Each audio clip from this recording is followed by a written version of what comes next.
So last time we are sort of in this patch of the course we are covering three thinkers of the Renaissance time, and they are a bit familiar to us because their contribution to science is extraordinary,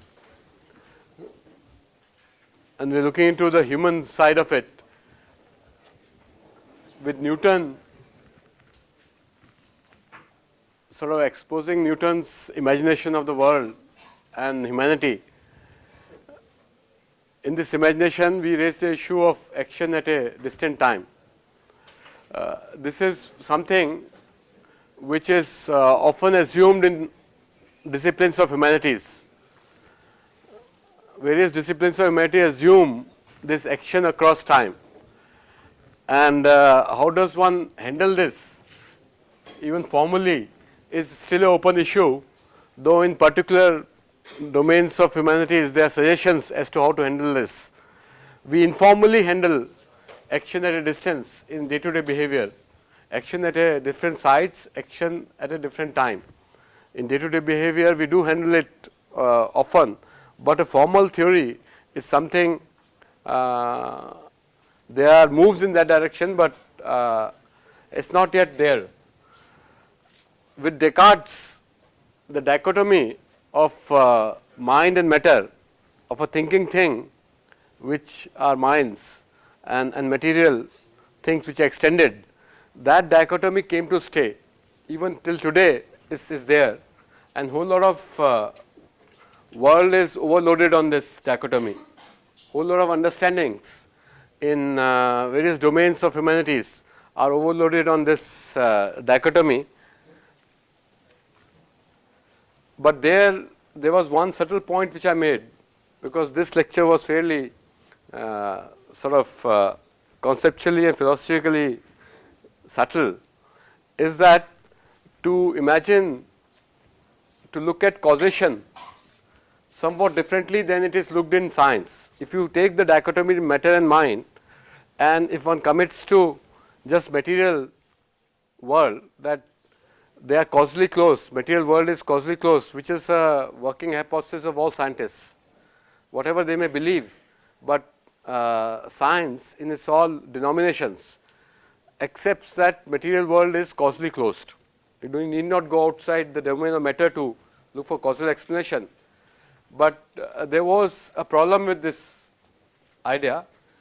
The problem was in terms that there can be extension seen only in space and time is probably not the only way to look at extension. Extensions can be in many different topos and many different times, chronos. Chronos and topos are Greek words for space-time. I am introducing these words only to differentiate between very familiar images of space and time, because there can be space-time of mind, there can be space-time of meaning, etc., which are different, topologically different things. These spaces are different. So one can have indefinite extension, definite in terms of real space and real time, only matter has. Only matter has that definite extension, which is in real space and real time. The mental activity does not have those extensions. For example, in language, words have meaning, and the words are used again and again in language with different and altered meanings. All these meanings are extensions of that word, but this extension is not understandable in terms of real space and real time. It has its own internal space and internal time, and so to accept something which has indefinite extensions but definite terminal in the sense that is bound, and if one takes sort of things in the world which have indefinite extension but definite terminals, we can still talk of causation. In fact, humanities deals with causations which are of this type, and usually the term popularly used for which is like for causation in humanities and in day-to-day behavior is because, in English, is because is always seen whenever a sentence is made. This is done because of that. This because is not properly understandable in terms of real space, real time extension. Matter can be understood in terms of real time and real space extension, but not this because. And humanities, all disciplines of humanities deal with this kind of causation, that why something happened, why somebody moved, or why something human motion to be understood, like in Newton's problem of how man moves, to be understood has to reckon with something called causation, where extensions are indefinite in terms of real space, real time specification, or indexing in real space, real time. Like when we deal with history, historical thing, or even mythological things, the time and space is not really real time and real space. It is somewhat different. And our example I had given was of language, but of the word and its extension. So we will see that in the second phase of the course, where we deal with various disciplines of humanities, we will see how these are operative. Even entity, for example, called money. Money is a very strange entity. It's very mysterious entity. Its values, whatever money you may have in pocket, the value of that money, the power of that money fluctuates all the time. All the time is changing, and this change, like the words have meaning, the money has extension in terms of powers it has. So when USSR came down, ruble became nothing, and so things can happen. How do these phenomena happen? The study of that is like in humanities you have such things. Money also doesn't have a proper definite extension in terms of, it can't be understood in terms of space time, real space and real time, or continuum. Money can't be understood in terms of continuum. It's a very discrete thing, and the discrete extension of discrete things are fairly strange, and humanities deals with them and causation in them.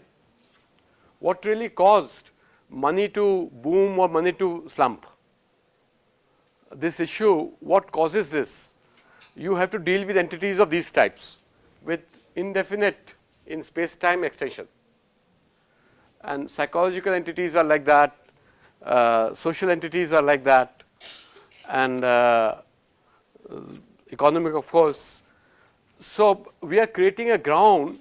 We are doing two things. One, introducing you to familiar people like Newton, Descartes, etc., that they had real engagement with humanities, and whatever engagement they have with humanities, this engagement was reflected in their, the innovativeness of that engagement reflected in their sciences. Almost conceptual homology or is there among in their concerns of humanities and concerns of science. They were same.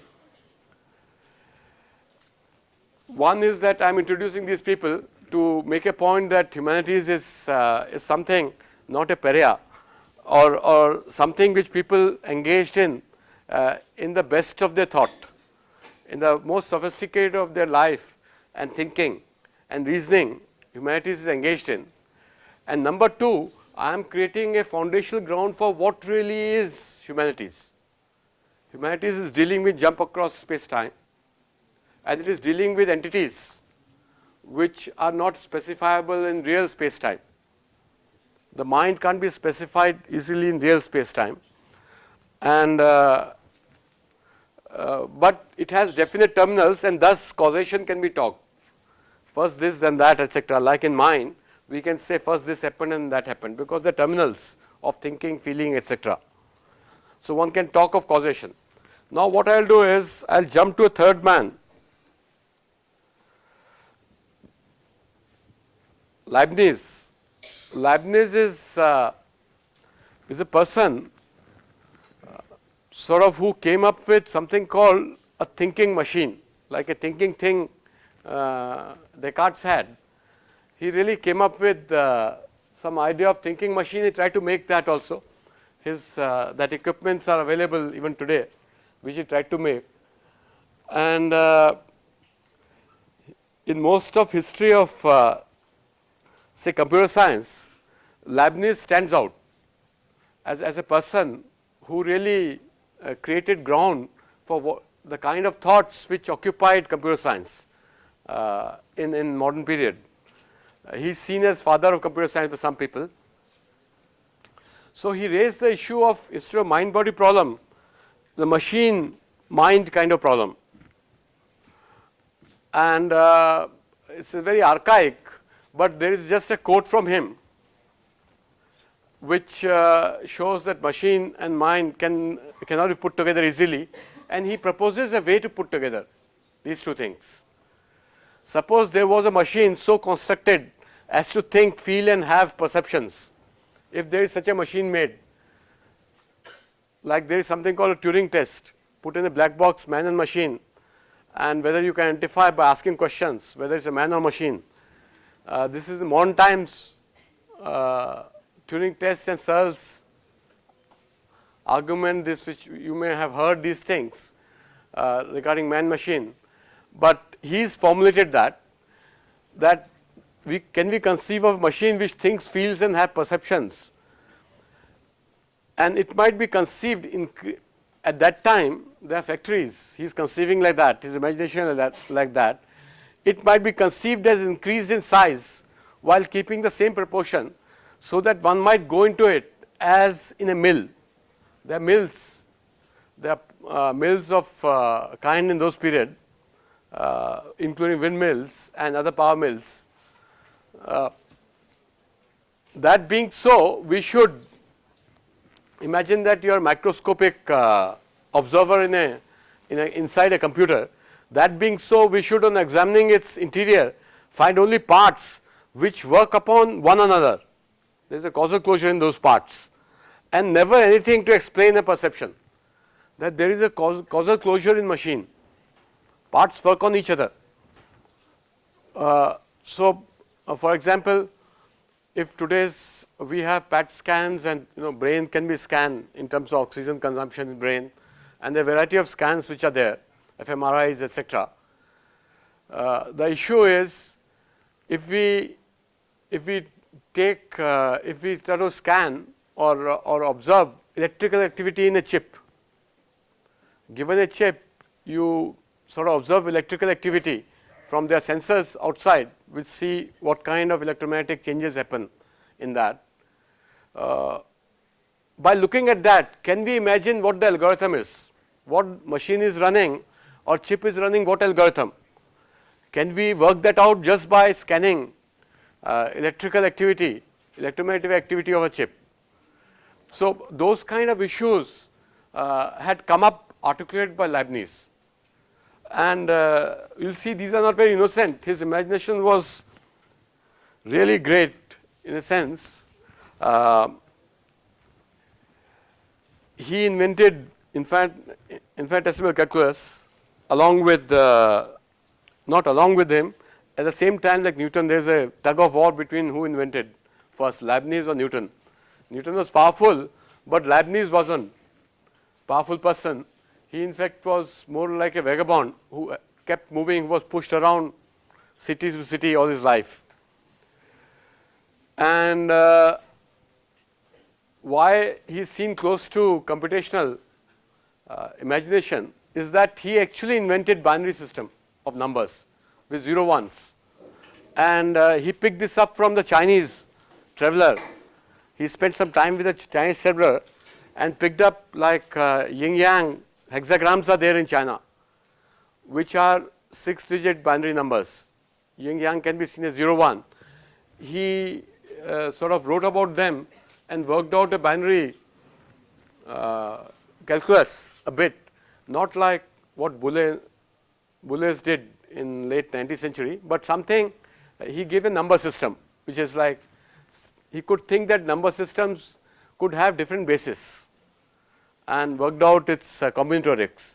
He gave something called symbolic logic. He imagined that there can be a machine which can handle symbols, which is the idea of computers. And he is also seen as inventor of some person who moved towards something called formal logic, that you can have reasoning purely symbolized, but symbolic entities can be used to reason.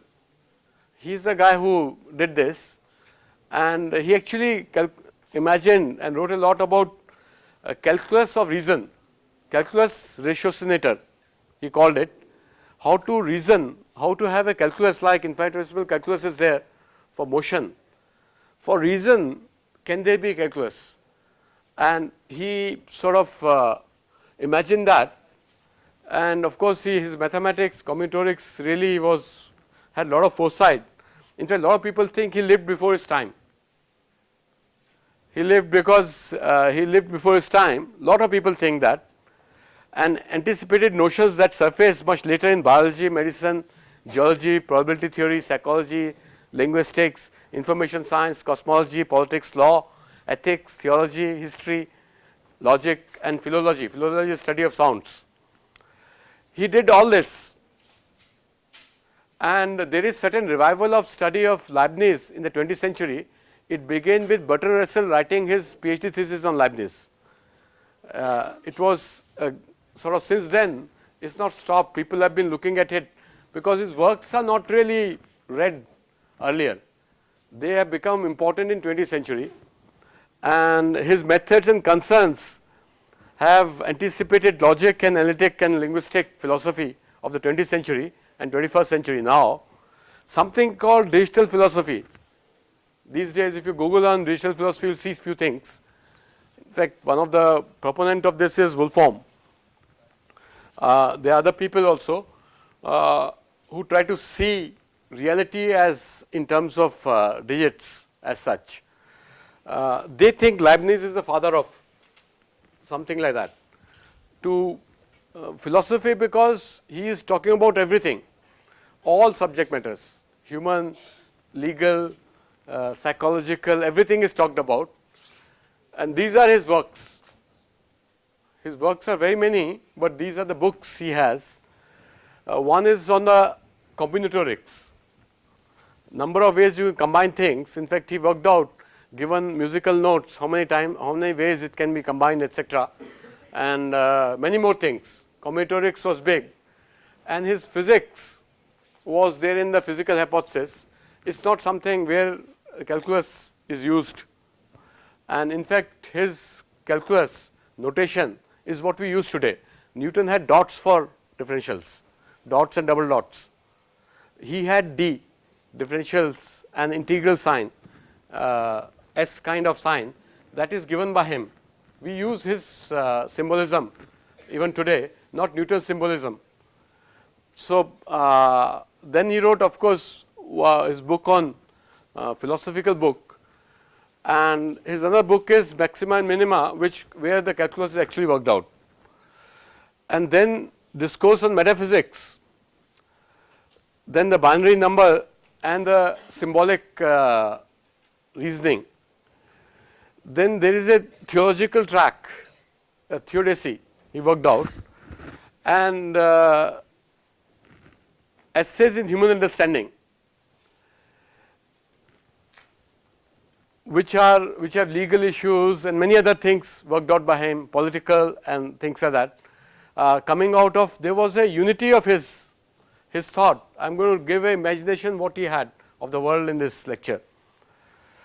And among that, his most mysterious book is a very small book.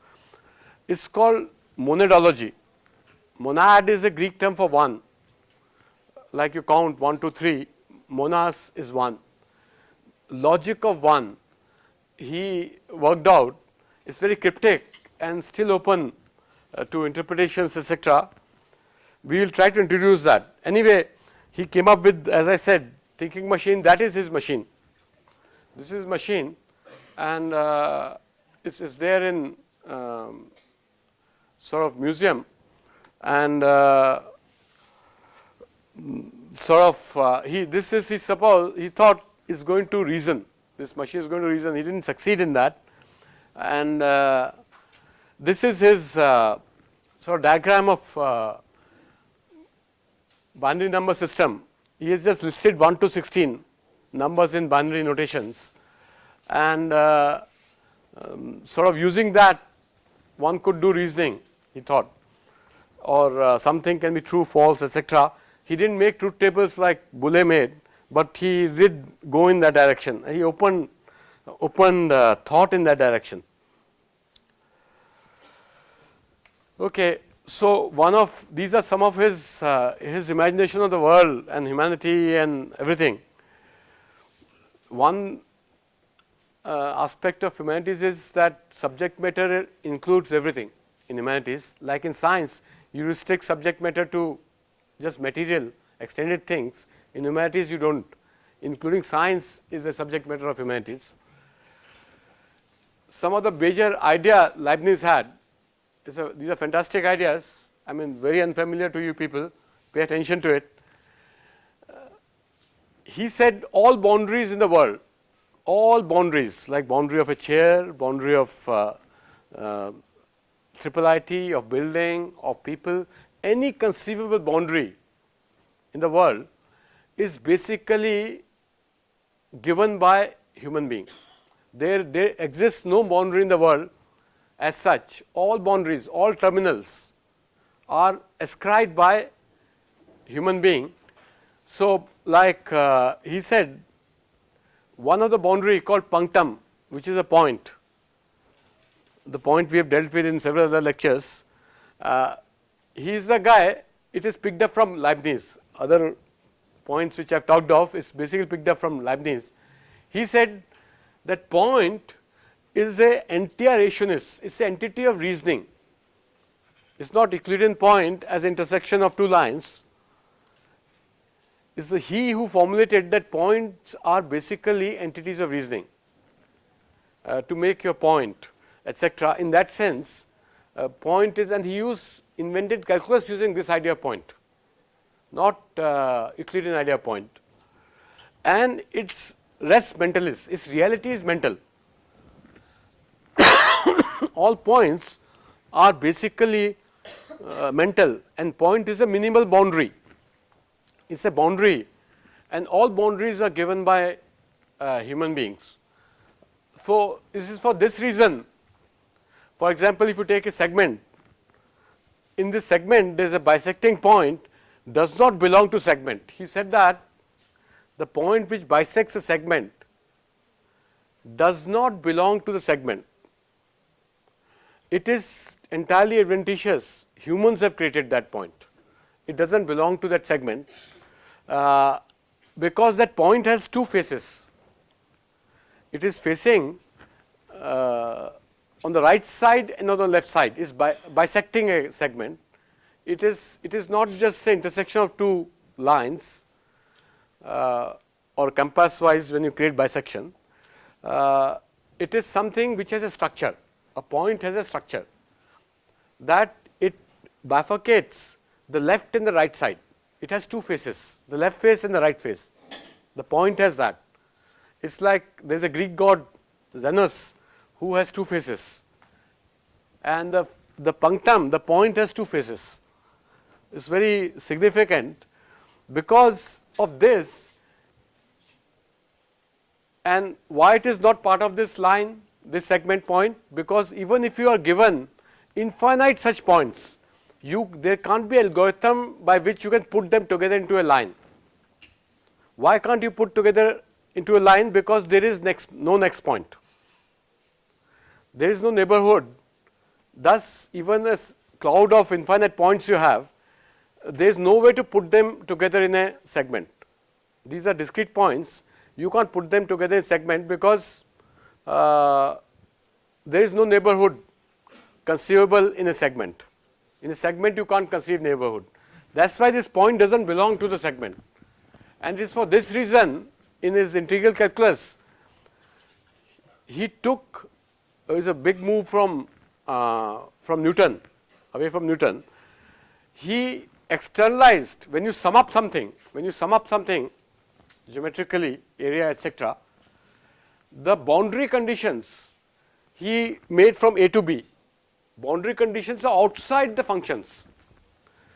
That all the boundaries are outside function, and it's your will, it's a will of humans from which place to integrate.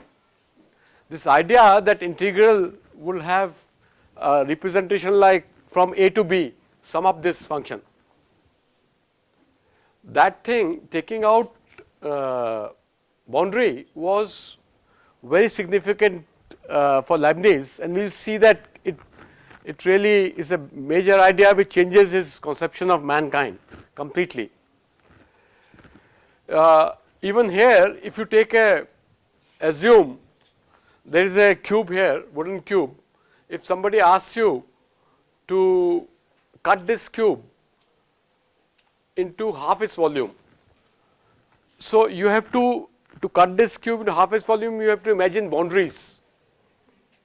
Which boundary of what size one can cut it, and there are infinite ways you can cut this cube into half its volume. From given this cube, to turn it into half its volume, another cube, there can be infinite ways of doing it. How will you cut it? It depends on the carpenter, or it depends on you how to cut it. So assume boundary of cube belongs to the cube. He is proving that boundary of the cube does not belong to a cube, it's outside. So whatever reality one sees, the boundaries are outside those realities, and they are mental, they are given by mind. It's a very significant statement. Assume boundary of cube belongs to the cube, half of the cube also belongs to the cube. Thus boundary of the half cube also belongs to a cube. How many such boundaries of half cubes belong to the cube? The number of boundaries will have more densities than matter in the cube. If this is true, the cardinality of boundaries will be more than the cardinality of possible boundaries, would be more than the cardinality of matter in the cube. So this is how he proves that boundary is external to material world. The Descartes extension world of material world of extension in space time is that world is doesn't have boundaries in it, and boundaries are willed by humans. It's very counterintuitive, because we are familiar in seeing boundaries, we distinguish one thing from other thing all the time and imagine there are boundaries, but boundaries do not belong to object. A boundary of chair cannot belong to chair. It is something given by a thinking thing. A thinking thing gives a boundary, and it's not there in reality. And then he made a fantastic claim, very little understood, but its entailments are very large, that points are basically what we call human effort. All human effort is positing a point. That is, even if you have done some effort to walk into the class, you have just this effort is equivalent to positing points. A point has two faces, and by positing this point, the human will is putting a point. That's the architecture of human will. And he called it cognitas, and now he's going to analyze all affairs, human affairs, etc., and science. One of the claim he made is that this space-time, real space-time, is a myth. It's not, it doesn't exist. The real space and the real time is something which is only a habit of thinking. It is not something which is true.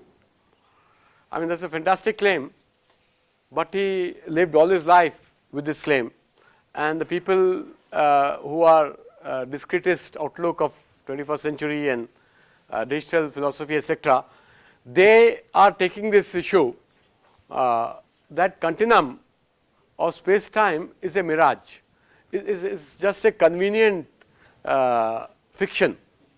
It's not there in reality. I mean, it's very difficult to do this, conceive this. It looks very fantastic, but this lecture I am going to sort of create a imagination in you create a place in you so that you can think that space time, the real space, real time, which has no neighborhood, is something which is false. He stood by that. It doesn't exist. It's only a fiction which is convenient. And he is a man who is inventor of the calculus. Is the inventor of calculus saying that real space, real time, which accepted by Newton, accepted by Descartes, is false. It's just a convenient fiction people have made out of calculus, or made out of the idea of a real plane, that every point is a number. Because the point is a discrete entity, and he instead came up with the idea of continuum. Points put together in a graph, for instance, n-dimensional graph, is what reality is. And the points are neither, these are some of his arguments, the points are neither large or small. You can't say that they are sort of, they have a dimension. And no leap is needed to pass them. I mean, there is no dimension points have, so you need nothing to pass them. Yet the continuous, though it has everything, though it has everywhere such individual points, we can posit points in continuum everywhere, is not composed of them.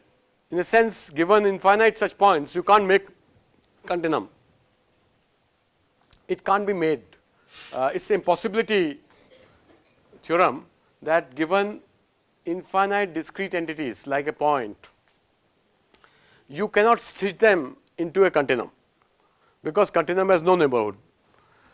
The points are only extremities of an extended things, and the modifications.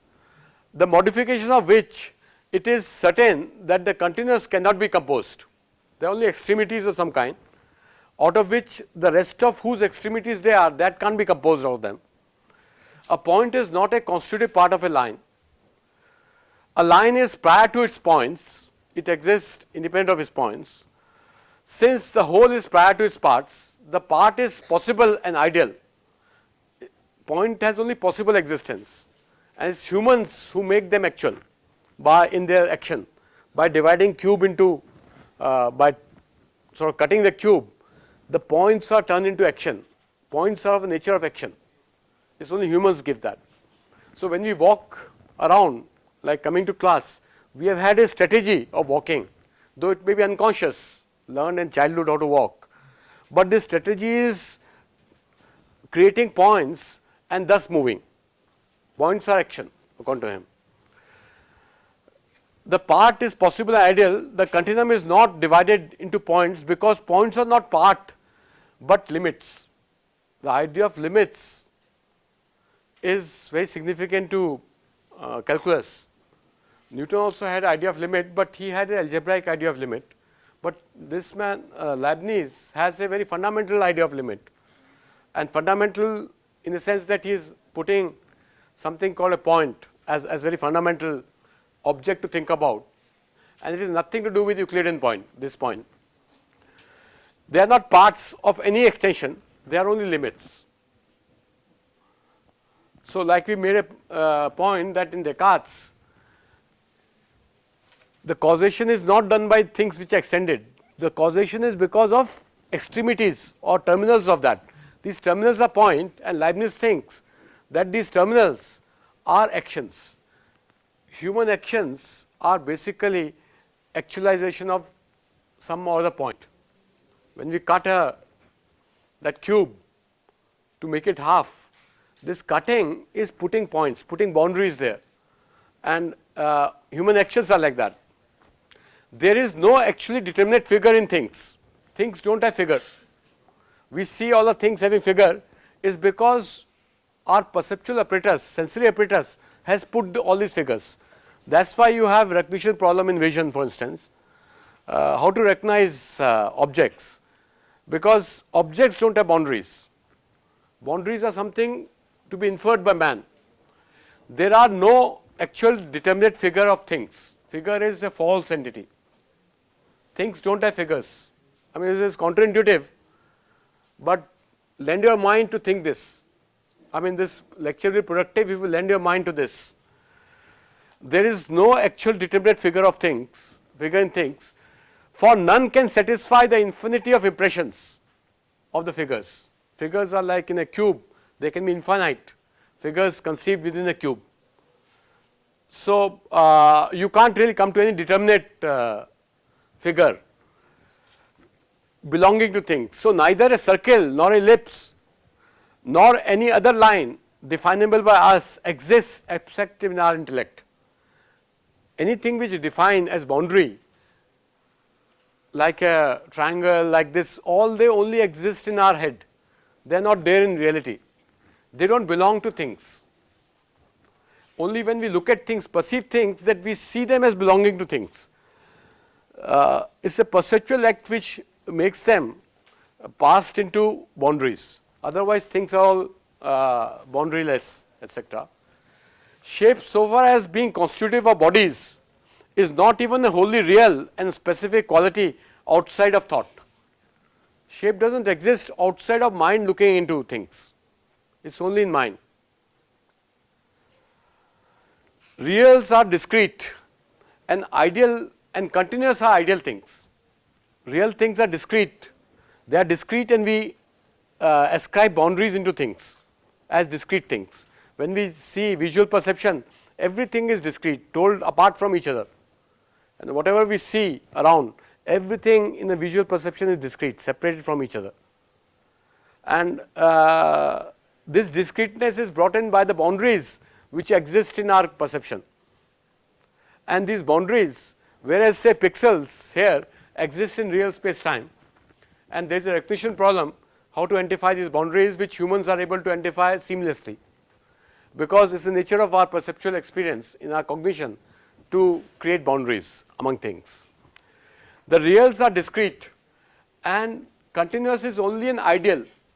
We just imagine something called a continuum as an ideal thing out of our head. We have imagined. It is fault of our senses that we regard actual things as if they had some indeterminacy or were continuous. That the material world and the space which is occupied material world is continuous is only a fiction which we make. All boundaries are mental, all boundaries are discrete, and that's how we engage with the world. The continuum, so-called space-time continuum, the real continuum of Descartes and Newton, is false. It's very serious, because now one has to work out human affairs and physics and mathematics accordingly. Why two of you can go off from the class? What is the point in sort of attending the class? Two corner people in the first row on this side. There is no point in disturbing the class, so at least disturbing the classes I get disturbed. Then, so two of you should leave and put a mail. Leave now. You have to leave. You also. Yeah, there's a third. Put the mail to TAs. So what we call as space-time, yeah, yes. The continuum is only an ideal, and you say they're making things discrete by assigning a boundary to it. I see a paradox in this. Yes, yes. Go ahead. What is the paradox? So, you're saying the real things are discrete, but it's not real, right? When we are only ascribing the boundaries to them. So when there is no boundary, it's a continuum. No, no. You got a good thought. I mean, it's right. I mean, this is how all of you should think. What she's saying, that if the boundaries are mental, what she's saying is this is how thoughts progress. No, and we have to understand Leibniz with this thought. If boundaries are given by mind, one could imagine that the reality is continuous, and we are punctuating reality by giving boundaries. So where is the point in saying that real things are not continuous?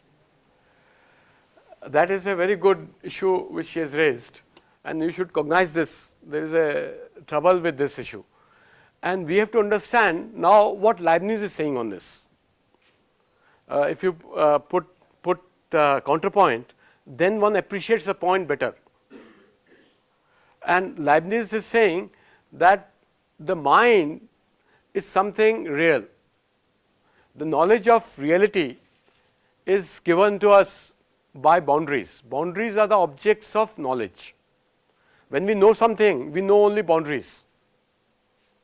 These are objects of knowledge. This is how the mind is in business in the world, and everything is sort of lighted by this mind. So, suppose this mind itself has imagined continuum,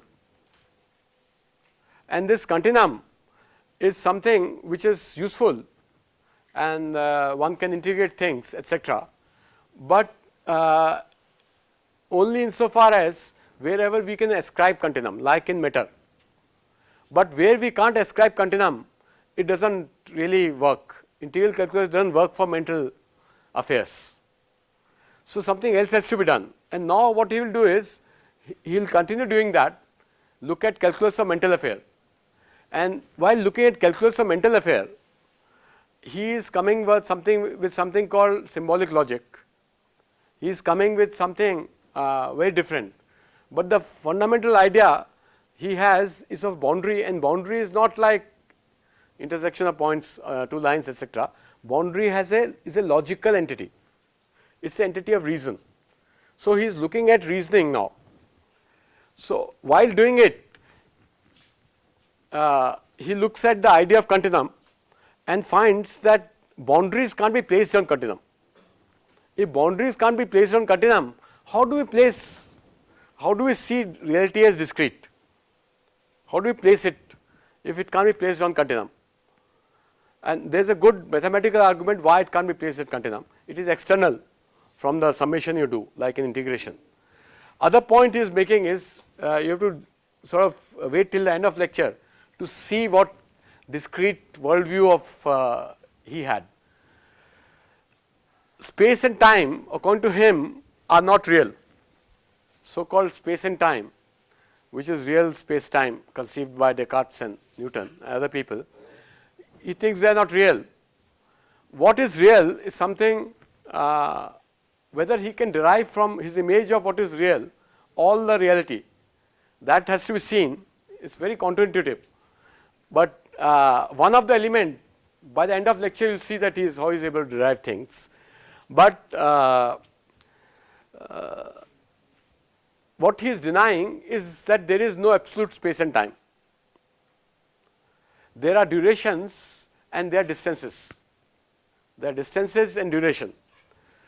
Only object of spatial characterization is this argument he gives is material particles or bodies. Only bodies get characterized as in terms of space, and thus space is adjectival rather than substantival. This is a slightly tough, it involves some linguistic thought. Adjectives are things you write on nouns. Adjectives are things you write on nouns. Substantives are things, substance means which stands below, substanding. Substanding is a substance which stands below things. Whether space time stands below things, or like we imagine in Newtonian space time and our popular idea of space time, that space time stands below things. Substance is that which stands below, and adjectives are that which are qualifiers of things. You know, some color is adjective, color of a chair, brown, mild brown color is adjective. So he said that all the spatial attributes in language are adjectival, they are never substantive. One of the argument, gave several arguments for this. You work that out. It takes real trouble and real sort of burning of your mind and soul to come up with arguments. Over ages, over years, he comes about this. And then there are only things. There are things in the world. He accepts that things are real in the world, which are without boundary. if we want to do something with things, we put boundary. Things are there in the world, and distance between things is only possible things that can come in between two things. Suppose there are two chairs, that and this. How many chairs can come in between that? That is distance. Distance is adjectival. It's something which adjective you can give, that these two things are that much apart, because that much has a place for keeping these things. So the real things are true, and distance is something you imagine, you work out between things. Distance is entirely relative. Space is ideally conceived as concatenation of relative distances. So basically they are things and they have distances among them as absences of things between them. Distance is absence of things between them, is a conception of that. And if you take all things of the universe and conceive of distances, one can now conceive of space made out of those primitive called distances. Is a relative space. So continuous space is just a useful fiction and not real. Actual space is just concatenation of relative distances. It's a relative space. There is no absolute space. Duration is also similarly relative in time. Time is ideally conceived as concatenation of relative durations. Some things last somewhat long, other things last some other way. For instance, our breath of all of us may differ slightly. Durations are different, and durations of moon and sun are different. So one can make concatenation of these durations to create a calendar. By all cyclic processes can be mapped to each other to create some kind of a time which has leap years in it, which has comma in it, which has the relative motions, cyclic motions of breath or sun and moon do not match. The 12th lunation is only near one solar year. It's not exactly that. So we get a space and time which has holes in it, which has irrational holes in it, and it's a form of space and time. You may have heard, like there are some physics people who are talking about space-time form below Planck level, and that is the idea Leibniz had. Space and time is entirely limited, entirely relative, and out of which we can conceive some space and time which is full of holes. And holes are of a kind like cycle of sun, cycle of moon never match.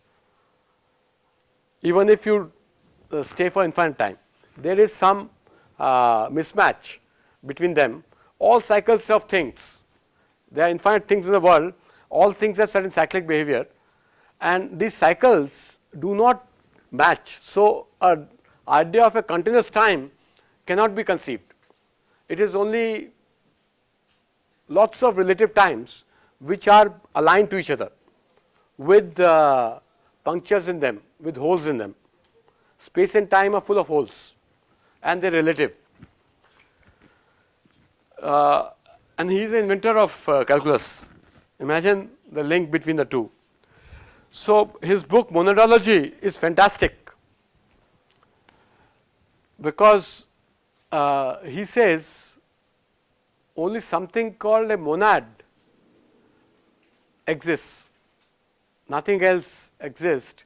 What is a monad? And monad is a term for one in Greece. A monad is unity, a unit, and this unit is such, all the units, all the monads, really entire reality is just monads, and all monads are windowless. Windowless in sense they are not porous. Nothing can get inside monad, nothing can go outside monad. They are totally sealed, just falling onto themselves. Monads are like a thing which is closed onto itself. They have no windows. Unlike space-time which can be porous, the monads have no, they are not porous. this imagine, you have to imagine that they don't leak, no monads leak. And how do you see, how do you imagine what can be monad which doesn't leak, which is like closed onto itself? It's, you can imagine, you can say that it's primordial boundary of a kind. An example of this monad is all of us. An example he gives is that mind is a monad. Mind is a monad in a sense, nothing leaks. It's something which is windowless. In a monad, rest of reality can be reflected like reflection in a mirror, but nothing goes out of monad and nothing comes into monad. It has no door, no windows. Our minds are like that. They are, every day we get up, it's the same mind we have. A self and a mind are monads. I mean, it's very counterintuitive, but the idea of reality as made of monads is radically discrete view of reality. Man, mind, God, everything will be now looked into in this way, including matter. And this discrete reality, the reality itself is discrete. It's not that what is discrete is the signals which are passing, or modulation of signals which are passing on wires and wireless. That is only, that is not discrete. Reality itself, like table, chair, you, me, are discrete. And the unit of this discreteness, minimal atom of this discreteness is a monad, and this monad is that where it's not like atom where electrons can pass through, leak out of that thing and go to some other atom. Nothing goes in and out of that. It's sealed, and this sealed thing is like our minds. Our minds are such, even if you try peeping into each other's mind, whatever you do, you can never look at others' mind the way you look at your own mind.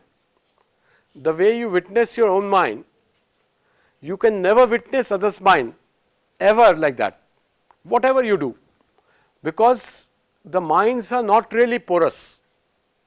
You can't enter into anybody's mind. They are absolute sort of monads, absolute units, absolute monads. It's windowless. This is one of the, it's really something which is caught imagination in now, last 30 years, that one can conceive reality around this entity called a monad. He does that. He works that out. Yeah.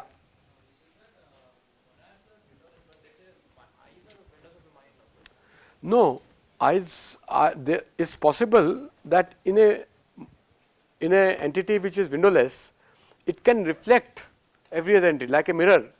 In a mirror you see your reflection, but nothing of you actually passes into a mirror to where you see the reflection, where your reflection is placed or positioned in the mirror. Nothing from you and the outside mirror passes there, but reflections are possible. So he works out a theory of reflection. I began this course by saying that reflectivity is fundamental to mankind. It's reflectivity which makes possible reconfiguration and makes you stand away from something and reflect and redo things. So he will have that, and human beings is actually made of a lot of monads. Material entities are monads, material atoms are monads, nothing goes in and out of them. And eyes are made out of so many material entities like that, monads. And these material entities make a configuration, material or non-material entities, these are all of them are same kind, monad. They make a configuration which we call as a human being. And this configuration is certain kind of arrangements of working together. It's like a machine of monad. And one of the people interested in logic, mathematics, etc., he had a theory that in logic there is a distinction from Greek times between subject and predicate. In the predicate calculus you have that there is man is mortal is a predicate on man. And what he is saying is all predicates in knowledge are basically in situ, exist in subjects. So, is mortality exist in man, or Socrates is mortal? Is mortal is a predicate which is totally consumed by Socrates. Socrates is a monad, it is the name of a monad, and whatever he said is contained in it, it exists in that. So, the interiors of monads are very colorful. Each monad, though it is closed, but the interiors are very colorful. So colorful are the interiors, it's like our mind goes through all kind of colors of the world. The monads are full of content, and they do not have any exterior. And this content, he will try to put the content through idea of reflection. So logically it means that predicates are totally contained in a subject, that in a monad, inside monad there are predications, there is nothing outside. You can't have two monads, one monad is predicate of another monad, or you can have binary predicates and tertiary predicates if the monads are reflected inside one monad. So each of the monad has very colorful interior. It so happens the material monad does not have that colorful interior. Animal monad also is not that colorful. Human monad is very colorful. So there are grades of monads in terms of the interiors of monad. The interiors are very very rich. Yeah. How can you say that animals, what are the colors of monad of animals is? Oh, there are, for instance, Interiors of animals. no, we do know a lot of things about that, and You just said that you cannot know what's inside and you cannot take the information from inside them. no, we cannot look at interiors of other monad. So how can we judge an animal by saying that it's No, we can judge because there is certain behavior of language which man has, and language is very sort of vivid. but that's only what we see, right? That's only what we see in every Yeah, what we see it inside our monad. We can characterize the world. We see that, we can characterize the world, we can say there is certain language behavior which is very elaborate in man, which is not there. Not that there is no language in animals. In fact, Leibniz talked of language universalist, language of matter. Interiors of matter have a language of where they can tie, where they can't tie, where they can touch, where they can't touch. And he works out symbolic language for it. And so there is language everywhere, but the elaboration of human language is vividity, gives us an idea that it's different from animals. Though animals have mind like us, I mean they also have feelings, they have loyalties, they have all kind of features, psychological features, which men have, higher animals especially. And but we go down a bit, we don't know what kind of monad is bacteria, what goes on inside mind. There's a good article you can read, what is it to be a bat? It's an interesting article which raises this issue. How does bat, what is inside the bat's mind? How is it to be a bat? And but each of the monad, including material monad, is mirroring rest of the monads. Each monad is mirroring all the rest of it. So the entire world is available in the interior of each monad. And this reflection, that is how our souls are. Matter is, even God is a monad. Nothing is not monad, everything is monad. By looking at interiors of monad, we can do segregation among types of monads and categorize them, etc. By looking at interiors. How do we look at interiors? Since monad is only reflected in you, other monad is reflected in you, and you are reflected in you as reflected in other monad. Everything is reflection, there is an infinite richness in it, like infinite mirrors are there. Imagine two monads, one is reflecting another, and in that reflection, your reflection in that monad is also existing. So, it is a very rich labyrinth of reflections. You try to work mathematics of that. Monads are the only things which stands below, which are substances, which can stand below things. Some of these concepts like substance, we use these kind of things. We must understand object, subject, etc. For example, term object, objectivity. Leibniz will use it in totally different way, subject and predicate. What is subject and what is object? We seem to think that we understand what is subject and object. It is not the case. Conceptually we do not, because what does it mean to have object oriented programming, etc. What is the object there?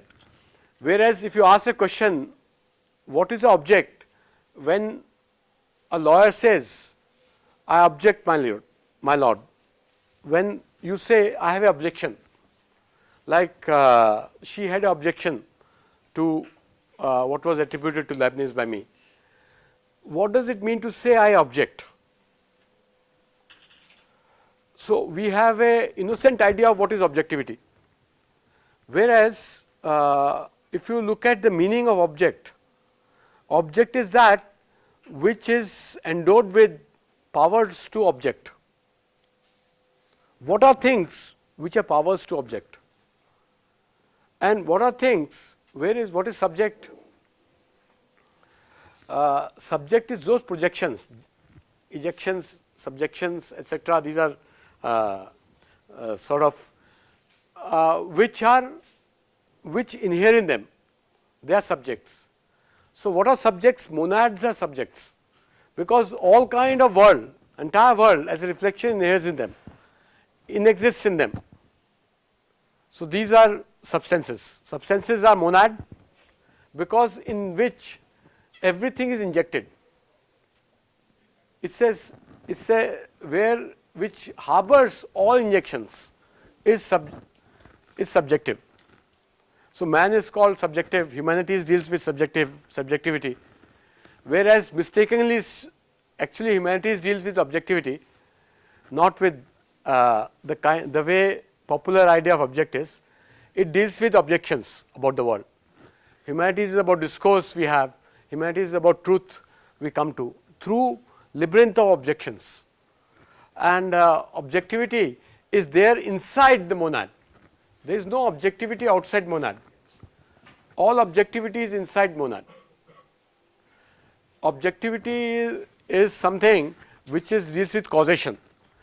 When one entity objects another entity, some objection is made, there is a causal constraint which comes in, not this, not that. The object is interior of monad and subject is the monad. So, all predicates are contained in the monad. It is very significant to come up with symbolic logic at that time, and it is getting revived in terms of discrete worldview today. So, what is there inside each of monad is very colorful phenomena happening. Everything happens inside monad, world happens inside monad, not outside.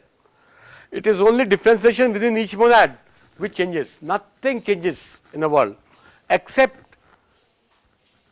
various states which are inside monad, only they change, nothing changes. All motion, no monad moves, and he is the inventor of calculus and theory of motion of calculus. He is saying nothing moves, no monad ever moves. What moves is only interiors of monad.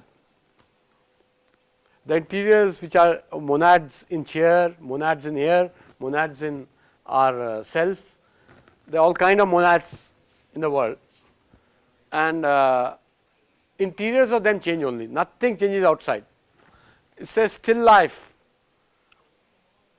and very colorful dynamic life which is inside monad, windowless monads.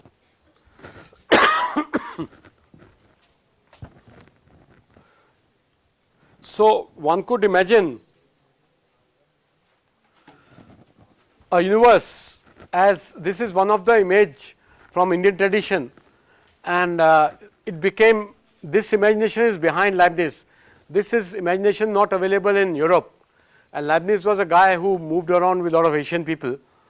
That you saw his image, which I showed with pagdi on him. This is Indrajal is one of the image. Indrajal is a image, very Indian image, where world is seen as full of gems. Each gem reflects every other gem except itself. So we are a monad who reflects every other monad except ourselves. So there is asymmetry, fundamental asymmetry in this Indrajal, that there is a gem which reflects everything else except itself. So every reflection is different from other reflection. Interiors of every monad differ because of this. And let us imagine universe as made up of monads. Each monad reflects all other monads except itself. Within each monad, universe occurs as a discrete continuum of monads within each of them. And there is something called pre-established harmony, according to Leibniz, which from where laws come. All monads are striving towards that within the continuum. Every monad is striving towards that harmony, which he says is pre-established or probably given by God, etc. So the pre-established harmony in differentiations which are there interiors of monad, all relations among monads are reducible in logic to non-relational features of windowless monad, because they are all interiors of monad. All predicates totally contained in subjects. Space and time are relational and not real substances. There is no interaction of mind and body. There is no signal passing from brain to mind. There is no interaction. And this is very serious because there is no windowless monad. A monad not only contains all of its own past, present and future features, but also by virtue of complex web of spatiotemporal references, relative spatiotemporal references, some presentation of every other monad, each of which in turn contains every other presentation of other monads. So every monad has interior which is asymmetrical, which is different from each other, and every monad is contained in other monad and is contained in the image of you in other monad. In a universe of windowless mirrors, each reflects any other along with its reflections of every other, and so on ad infinitum. It is for this reason that infinite analysis would be required to reveal the otherwise implicit entity at the heart of every truth or fact. Now, so he is going to work out politics, he is going to work out theories of law, he is going to work out all kind of things out of it, imagination. For instance, society, what we call as society, like kinship relations, we all have kinship relations, and which are people like parents, like friends, like other people in the world. What really are these people? What is a society? He said society is not something which exists outside a monad. He called it intersubjective. There are these monads, all of us are monads, and its reflections of each other and second order and third order reflections in each of us and in their reflections, they constitute something called society. Society is only in our head. So whatever stuff you take of the world, squeeze it, you will never see any social entity, etc. Society is entirely in the head, and this phrase is quite modern. People use it, that some reality like society, like money, and these are all intersubjective reality. We agree to call some paper note having some value, or so somebody signed it there. And so all human reality is intersubjective. It does not exist outside the subject. This is a great insight Leibniz had, and it has a great impact on 20th century humanities. And society is made up of the image which we have of other in us. There is nothing like ourself. We can never know ourselves because reflection is only of others in us except ourselves. We can't reflect on ourselves. The way others are is the way we mold ourselves. Society is made up of the image which we have of others in us, and our image we have in the image of others, and so on. This is what we call society. We try to improve our image in others, and because what we are, our personality, is only constructed out of others. Society is a labyrinth in the mind. We do actions, so mind is so populous. Entire world is in the mind. We do actions to improve our image in others all the time. What we do is to improve our images in others. We sort of are here, or whatever we do is towards that. We try to improve by aligning ourselves with pre-established harmony in the moral domain, in otherwise in active domain, in inventive, also in inventive domains, etc. This harmony we recognize as justice, freedom, and inventiveness. What is the harmony is what can be called as creativity, inventiveness, justice, etc. These are predicates of harmony, all of them. And there is some pre-established harmony in the images within images within images, that labyrinth which we have, each of us, which we are trying to work out. We align ourselves, our actions are aligned, we make points, points turn into actions, new points are made which align towards pre-established harmony. Making of a new point is what is called inventiveness or discovery or creativity or freedom. Freedom is make a point. That's what is a freedom means, make a point. That you should be allowed to make a point is what is called freedom of speech or freedom of assembly. Freedom is to make a point. All this, the value of freedom, etc., is coming in this theory of polity out of this. And justice is about alignment with the pre-established harmony, and that is always done whenever there is dispute. Idea is that somebody makes a formulation, makes a point of how to resolve that dispute. If you make a point of how to resolve that dispute, then there is ascent towards that pre-established harmony. So human freedom, human creativity is all about making a point, and this point somehow aligns with pre-established harmony. So in a way, there are something called two kind of infinities within. Within every monad there are two kind of infinities. There are two labyrinths in which a human mind is engaged and caught. All of our minds are caught in this labyrinth.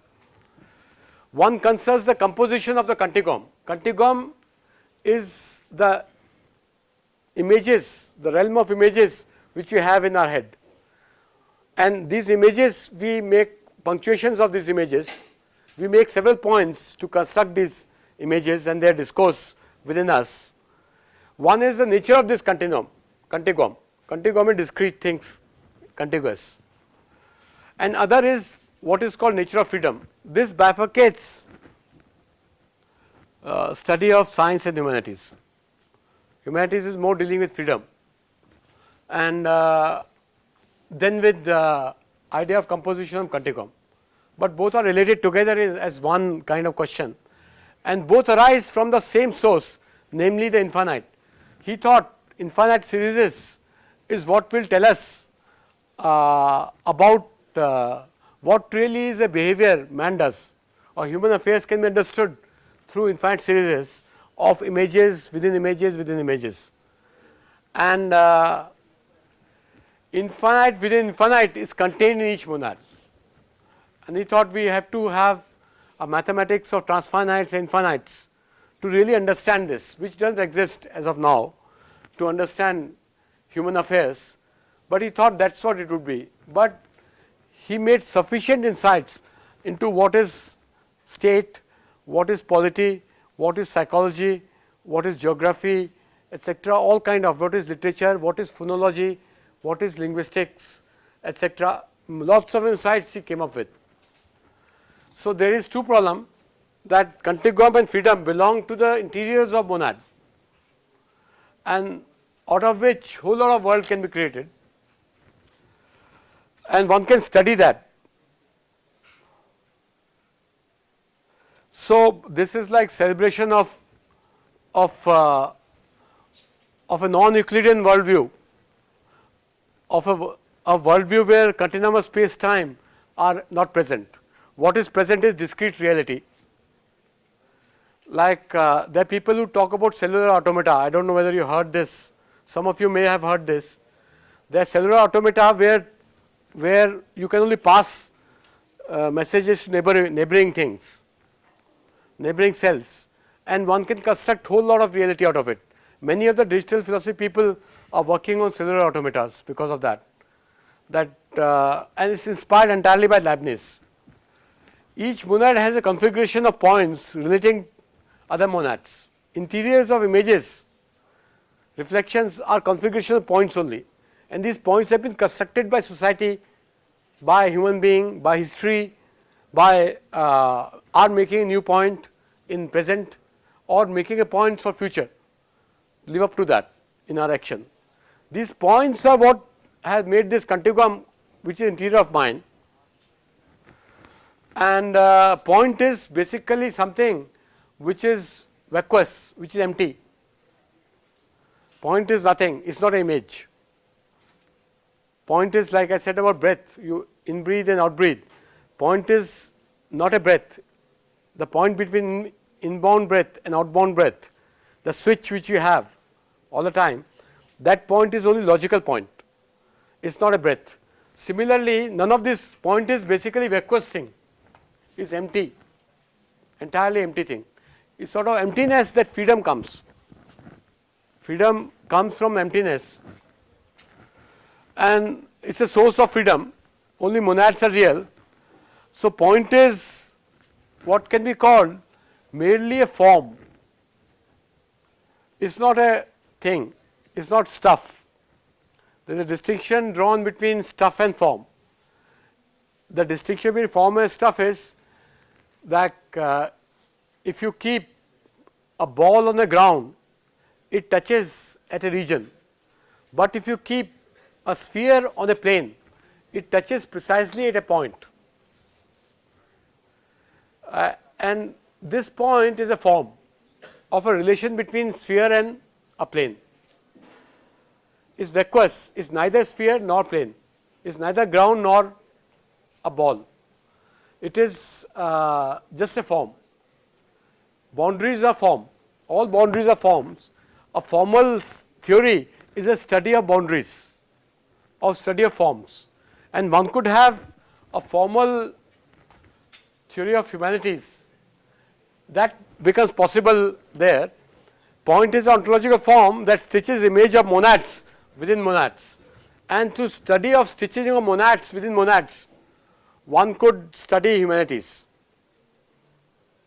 So there these 3 points are very significant. A Newton action across time, which happens interior of monads, their actions across times happening, and then there is next point that you have entities which have terminals whose boundaries are significant.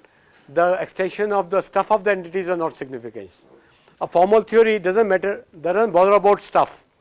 What it bothers about is the formal aspects of the stuff, just the formal aspect of stuff and not the stuff. Whatever be the stuff, if you look at forms, it doesn't matter. You can characterize stuff just by forms, just by boundaries, and that becomes enterprise of theory for him. A theory is a study of boundaries, boundaries in human affairs, boundaries in matter, boundaries everywhere, and the behavior of all the images is behavior of these boundaries. So that's it. It's a fantastic stuff.